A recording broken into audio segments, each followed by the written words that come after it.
జై శ్రీమన్నారాయణ. అడియన్ పేరు మట్టపల్లి దర్శతో, మాది చెన్నై. అడియన్ ఫ్యాన్సీ డ్రెస్ కాంపిటీషన్లో విదురుడు పాత్ర పోషిస్తున్నాడు. విదురుడు పుట్టిక.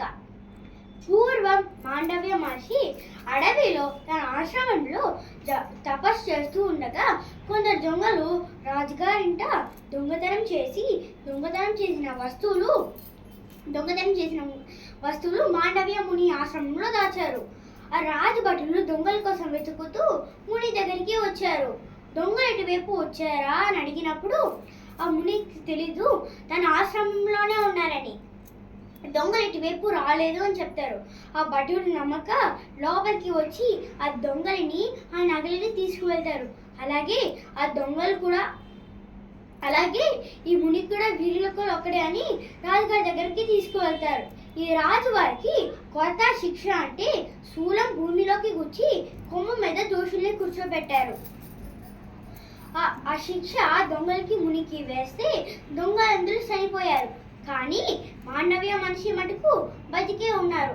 కొంతమంది మునిలు పక్షి రూపంలో వచ్చి ఆ మునికి పక్షి భాష వచ్చినందువల్ల పక్షి భాషలో మాట్లాడతారు. మహర్షి, మీకెందుకు ఈ శిక్ష అడిగినప్పుడు రాజు చేసిన శిక్షల కోసం పక్షి భాషలో చెప్తారు.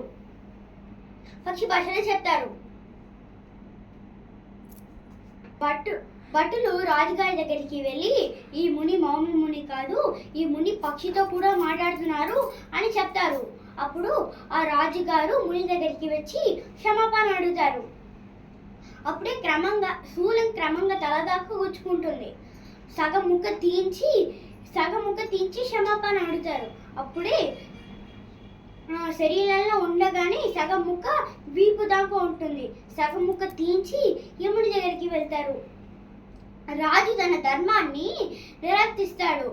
నువ్వెందుకు నాకు శిక్ష వేశావు అని అడగగా అప్పుడు యముడు చెప్తారు, నువ్వు చిన్న వయసులో ఉన్నప్పుడు తూనిగకి ముళ్ళేసి గుచ్చావు, అందుకే నువ్వు ఇప్పుడు ఈ శిక్ష అనుభవిస్తున్నావు అని చెప్తారు. మాండవ్య మహర్షి చెప్తారు, 10 సంవత్సరాలు ఉన్న పిల్లలు ఏం చేసిన తప్పు కాదు కాబట్టి, నువ్వు చేసిన తప్పు కదా కాబట్టి నువ్వు భూలోకంలో 4 వర్ణాలు గల స్త్రీగా జన్మిస్తావు అని శాపం ఇస్తాడు. ఆయనే విదురుడు. ఆయనకి శక్తి అని పేరు కూడా ఉన్నది. శంతన మహారాజు సత్యవతి ప్రేమించుకుంటారు. సత్యవతి తండ్రి సత్యవతికి పుట్టినవాడే రాజు కావాలని నియమం పెడతారు. ధృతరాష్ట్రుడు గుడ్డివారు. పాండురాజులకి పాండు రోగంతో పుట్టినందువల్ల సత్యవతి వ్యాసుని ప్రార్థిస్తుంది.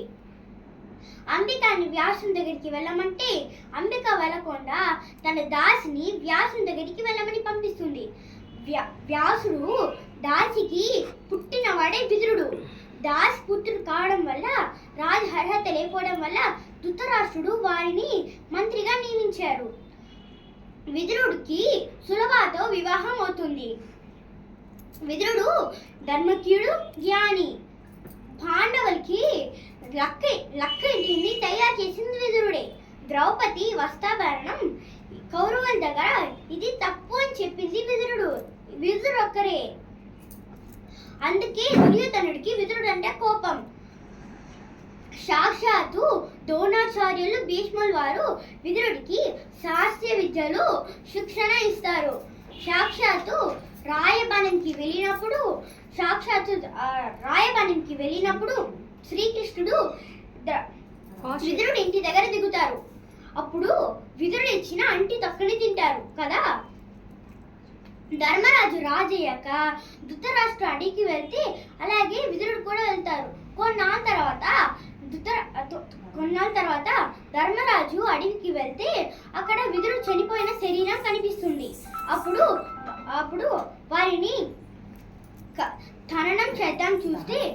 దహనం చేద్దాం చూస్తే అప్పుడు ఆకాశవాణి వీరిని దహనం చేయకూడదు అని చెప్తారు. అప్పుడు ధర్మరాజు వారిని ఒక చెక్క పెట్టిలో పెట్టి ఖననం చేస్తారు. విదురుడు కానీ యుద్ధానికి వస్తే వారిని జయించడం ఎవరి తరం కాదని శ్రీకృష్ణుడు వారిని యుద్ధానికి రానివ్వలేదు.